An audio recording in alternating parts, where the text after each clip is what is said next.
Assalamualaikum warahmatullahi wabarakatuh. Halo teman-teman, kembali lagi di channel YouTube saya, Muhammad Ali Nurrahman. Pada seksi kali ini kita akan membahas terkait sistem transfer uang fiat di Indonesia. Sebelum itu, kita perkenalan terlebih dahulu. Apa itu uang fiat? Nah, jadi uang fiat itu ya uang resmi gitu, yang nilainya dikeluarkan oleh pemerintah. Akan tetapi bukan karena ditopang oleh emas ataupun perak. Nah, jadi contoh uang fiat ya ini, seperti yang kita lihat, rupiah, teman-teman. Kalau di Indonesia nih ada 500 rupiah, 1000, 10.000, ini tuh salah satu contoh uang fiat gitu, yang biasa kita gunakan sehari. Nilainya itu ada karena pemerintah Indonesia ini mengeluarkan, dan kita sebagai masyarakat percaya dan menggunakannya sebagai transaksi. Kalau kita ngomongin soal keunggulan uang fiat ini ya itu terletak pada fleksibilitasnya. Jadi si pemerintah ini bisa mencetak sesuai kebutuhan ekonomi dan di mana uang fiat ini tuh mudah gitu dipakai di berbagai macam transaksi. Akan tetapi kalau misalkan uang fiat ini dicetak terlalu banyak, ini tuh bisa menimbulkan inflasi. Jadi stabilitasnya itu bergantung pada kebijakan pemerintah. Oke, kita lanjut ke slide berikutnya. Pentingnya sistem transfer. Ya, jadi kalau misalkan ya kita lihat sekarang, hampir semua aktivitas ekonomi itu kan bergantung pada sistem transfer ya. Kayak kita mau belanja online, bayar tagihan listrik, kirim gaji karyawan. Nah, itu kan semuanya pakai transfer ya. Nah, si sistem transfer ini tuh kayak jalan tol gitu bagi perputaran uang. Kalau misalkan nih jalan tolnya lancar, nah arus uangnya juga ikut lancar gitu. Jadi ekonomi itu bisa tumbuh lebih cepat. Nah, bisa teman-teman bayangin kalau misalkan sistem transfer tuh sering error atau misalkan lama, ya otomatis aktivitas ekonomi masyarakat juga ikut terhambat nggak sih? Nah, jadi keberadaan si sistem transfer uang yang cepat, aman, dan itu sangat penting gitu untuk mendukung perkembangan ekonomi digital di Indonesia. Nah, sekarang kita bahas nih terkait sistem transfer yang ada di Indonesia. Nah, kalau di Indonesia itu secara umum sistem transfer ini bisa dibagi menjadi 3 kategori besar ya teman-teman.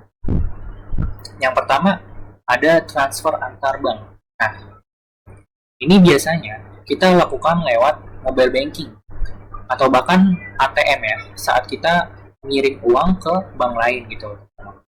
Nah, yang kedua ini ada fintech atau e-wallet ya. Transfer lewat fintech atau e-wallet ya, contohnya kayak OVO, Dana, GoPay, ShopeePay. Jadi sistem ini tuh lebih praktis gitu karena kita cuma cukup pakai nomor HP aja. Dan yang ketiga yaitu ada transfer internasional. Ini biasanya dipakai TKI gitu, tenaga kerja Indonesia gitu, untuk mengirim uang ke keluarga di kampung halaman atau bahkan pelajar yang sedang kuliah di luar negeri gitu. Jadi ketiga jalur ini tuh saling melengkapi. Oke, sekarang kita bahas terkait transfer antar bank nih. Nah, kalau misalnya kita bicara hal ini di Indonesia tuh ada 3 sistem utama. Yang pertama tuh BIFES, yang kedua itu ada SKNBI, dan yang ketiga ada RTGS. Kita bahas yang pertama dulu. Yang pertama nih BIFES ya. Ini tuh sistem terbaru dari Bank Indonesia. Jadi ini memungkinkan kita untuk mentransfer secara real time 24 jam dengan biaya hanya sebesar 2.500. Misalnya nih, kita transfer uang ke teman kita di jam 2 pagi. Nah, uangnya tuh langsung masuk gitu saat itu juga, jadi nggak ada penundaan waktu gitu. Nah, yang kedua adalah SKNBI. Maksudnya tuh apa sih? Jadi SKNBI itu Sistem Clearing Nasional Bank Indonesia. Jadi ini tuh sistem lama gitu, dimana transaksi itu dikumpulkan terlebih dahulu oleh bank gitu, lalu diproses secara batch atau bersamaan. Jadi kalau misalkan kita transfer lewat SKMBI, uangnya tuh nggak langsung masuk kayak BVAS gitu. Jadi masuknya tuh beberapa jam atau bahkan sehari kemudian gitu teman-teman. Kalau soal biaya masih tergolong cukup rendah ya, sekitar 3.000 mungkin. Kemudian SKNBI ini biasanya dipakai untuk transfer gaji atau ya transaksi rutin perusahaan. Dan yang ketiga ada RTGS. Maksudnya RTGS itu apa? RTGS itu Real Time Gross Settlement. Jadi sistem ini tuh khusus untuk transfer besar-besaran gitu. Karena minimal nominal transfernya itu sekitar 100 juta gitu, ratusan juta rupiah pokoknya. Jadi RTGS ini dipakai ya antar perusahaan gitu, antar perusahaan atau antar bank, karena keamanannya yang cukup tinggi dan nominalnya yang cukup besar ya teman-teman. Jadi prosesnya secara real time juga sama, cuman biayanya bisa berkali-kali lipat dari BVAS, biayanya lebih mahal ya. Jadi kalau misalkan kita pakai analogi nih, BVAS itu tuh jalur tol cepat untuk transaksi sehari-hari, sedangkan SKMBI itu kayak jalur arteri kota yang padat. Nah kalau RTGS itu jalan khusus untuk kendaraan besar gitu teman-teman. Oke, kita ke slide selanjutnya. Nah di sini ada BVAS nih teman-teman. Ini saya ambil dari indonesiabaik.id ya, terkait poster BVAS. Nah, kalau misalkan kita bahas lebih dalam soal BVAS ini tuh sistem yang paling sering dipakai masyarakat gitu. BVAS ini tuh diluncurkan tahun 2021 oleh Bank Indonesia. Jadi tujuan si BVAS ini jelas gitu, membuat transfer antar bank jadi lebih cepat, lebih murah, dan lebih efisien gitu. Dapat kita lihat di gambarnya teman-teman. Mungkin saya geser terlebih dahulu. Nah, ini salah satu poster yang saya dapatkan. BVAS itu layanannya hanya harga dari penyelenggara sebesar 19 per transaksi. Ya, 2.500 untuk BVAS ya. Kemudian bagaimana cara kerjanya? Ya, cara kerja si BVAS ini tuh saat kita transfer lewat mobile banking, data transaksi itu tuh langsung dikirim ke server si BVAS. Jadi si server ini tuh mengecek terlebih dahulu ada keabsahan data, kemudian lalu nih meneruskan ke bank penerima gitu. Nah dalam hitungan detik uang langsung masuk deh ke rekening tujuan gitu teman-teman. Kalau kita soal bahas keunggulannya, ya seperti yang saya tampilkan 24/7 non-stop, kita bisa pakai kapan saja gitu, bahkan di tengah malam atau hari libur. Jumlahnya juga murah, biayanya murah, hanya 2.500. Kemudian BVAS ini udah pasti aman ya, karena sistem ini tuh udah berada langsung di bawah pengawasan Bank Indonesia. Jadi dengan menggunakan BVAS ini tuh bisa mendorong masyarakat gitu beralih dari tunai ke digital gitu. Jadi si BVAS ini tuh bisa dibilang tulang punggungnya sistem pembayaran kita gitu. Oke, kita next ke selanjutnya. Nah, ini ada transfer via fintech atau e-wallet. Jadi selain transfer antar bank, masyarakat Indonesia nih sekarang juga banyak nih menggunakan e-wallet atau dompet digital kayak OVO, Dana, GoPay, ShopeePay. Nah, kenapa sih bisa populer di Indonesia? Ya karena simple jawabannya, karena praktis gitu. Kita cukup pakai nomor HP untuk transfer tanpa perlu ingat nomor rekening bank itu. Rekening bank kan panjang ya, sedangkan kalau nomor HP pendek. Nah gitu. Selain itu fintech itu juga kayak sering memberikan promo gitu, misalnya kayak gratis biaya transfer atau bahkan cashback belanja.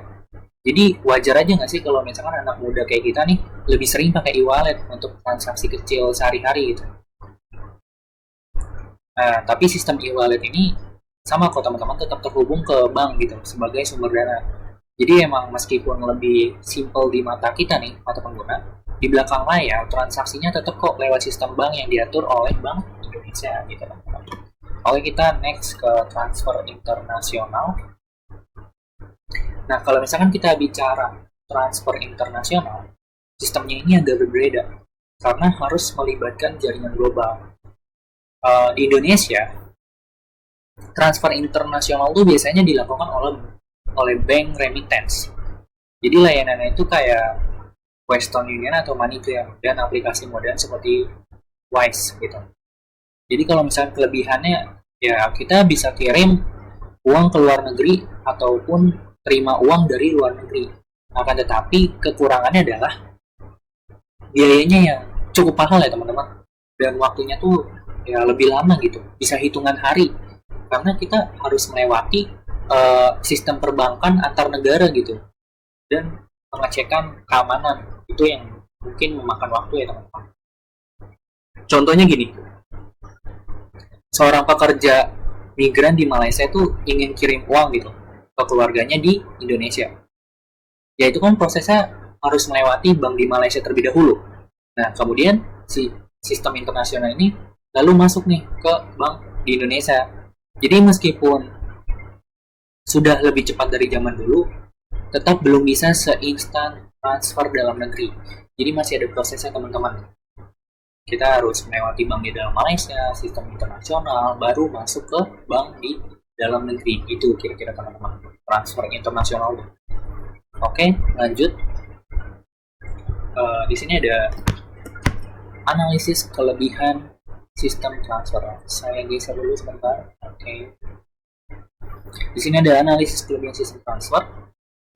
Ya, kalau kita analisis dari sisi kelebihannya ya, sistem transfer uang fiat di Indonesia ini sebenarnya udah cukup maju. Pertama, kecepatannya udah semakin baik, terutama dengan adanya BVAS nih, makin cepat lah. Kedua, biayanya itu relatif rendah dibanding negara lain. Ketiga, sistem ini diawasi langsung oleh Bank Indonesia dan OJK.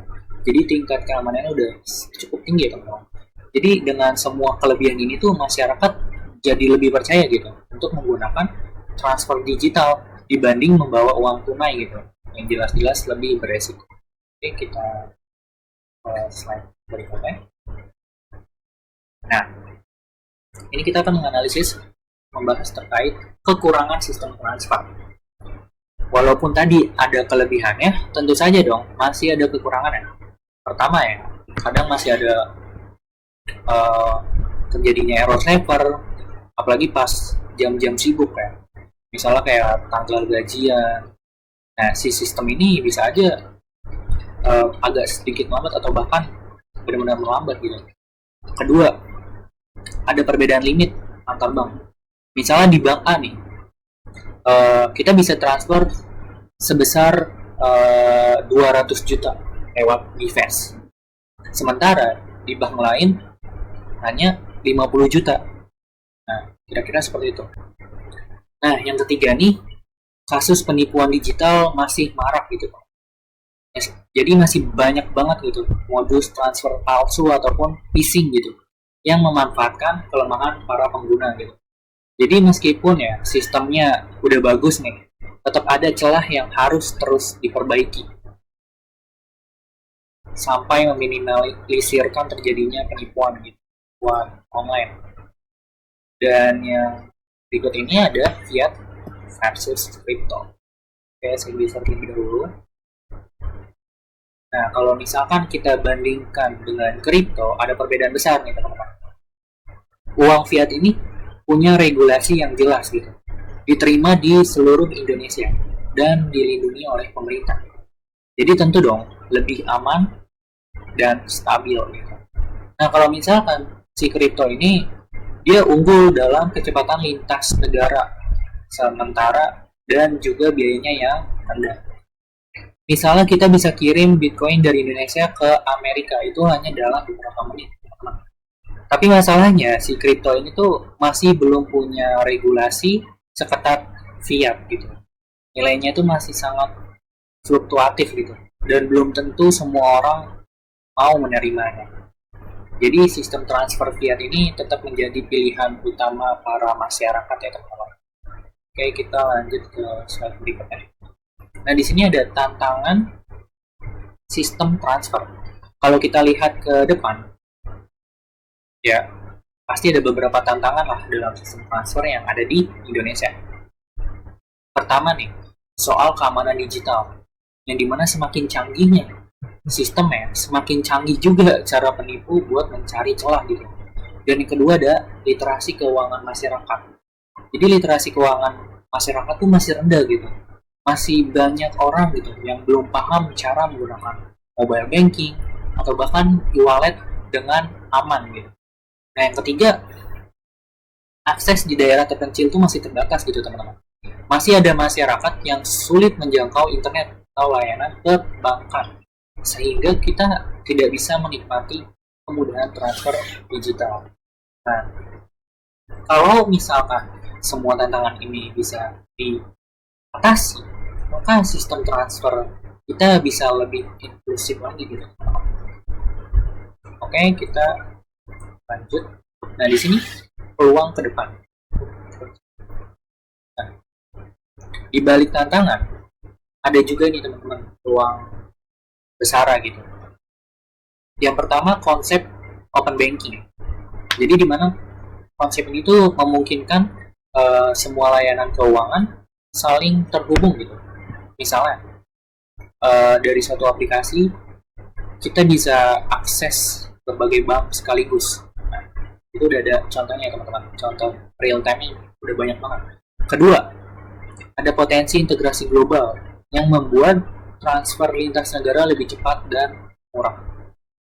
Dan yang ketiga, inklusi keuangan. Artinya apa sih? Artinya itu semakin banyak masyarakat di pelosok yang bisa merasakan manfaat layanan perbankan. Nah, kalau misalkan ini bisa terwujud, Indonesia tentu akan punya sistem transfer yang tidak hanya canggih, tetapi juga merata gitu untuk semua lapisan masyarakat. Oke, kita next. Oke, di sini supaya lebih jelas ya, mari kita ambil contoh nih teman-teman. Kita ingin transfer sebesar Rp100.000 ke teman. Kalau pakai BVAS, biayanya hanya 2.500 dan uang langsung masuk saat itu juga. Kalau pakai e-wallet, kadang tuh malah gratis gitu, apalagi kalau ada promo. Tapi kalau misalkan kita transfer sebesar 200 juta, BVAS tidak akan bisa gitu. Maka pilihannya apa? Ya pilihannya SKNBI ataupun RTGS gitu. SKNBI ini murah tapi agak lama. Sedangkan RTGS ini mahal tapi real time gitu teman-teman. Nah, dari contoh ini kita bisa lihat bahwa sistem transfer itu punya segmen pengguna masing-masing teman-teman. Tidak ada yang lebih baik ataupun lebih buruk karena semuanya tergantung kebutuhan. Nah, kesimpulannya adalah sistem transfer uang fiat di Indonesia ini sudah mengalami kemajuan besar teman-teman.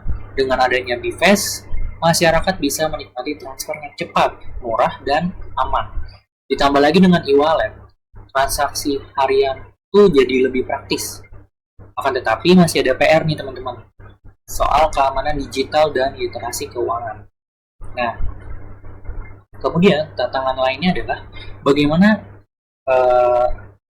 pemerintah bisa membuat sistem ini tuh bisa diakses oleh seluruh masyarakat gitu, termasuk di daerah terpencil. Kalau misalkan semua tantangan yang tadi kita bahas itu bisa diatasi, ya kita bisa punya sistem transfer uang yang gak hanya efisien gitu, tapi juga inklusif dan merata untuk semua orang. Oke teman-teman, sebagai penutup kali ini teman-teman boleh berkomentar di bawah kolom komentar ya. Teman-teman lebih sering menggunakan mobile banking atau e-wallet? Share di komentar, oke teman-teman. Jangan lupa komen dan like serta subscribe. Mungkin segitu saja penyampaian video kali ini atau konten kali ini ya teman-teman. Saya mohon maaf apabila ada salah kata ataupun perbuatan. Semoga apa yang saya sampaikan dapat bermanfaat bagi kita semua. Saya Muhammad Ali Rahman, pamit undur diri. Terima kasih. Bye-bye.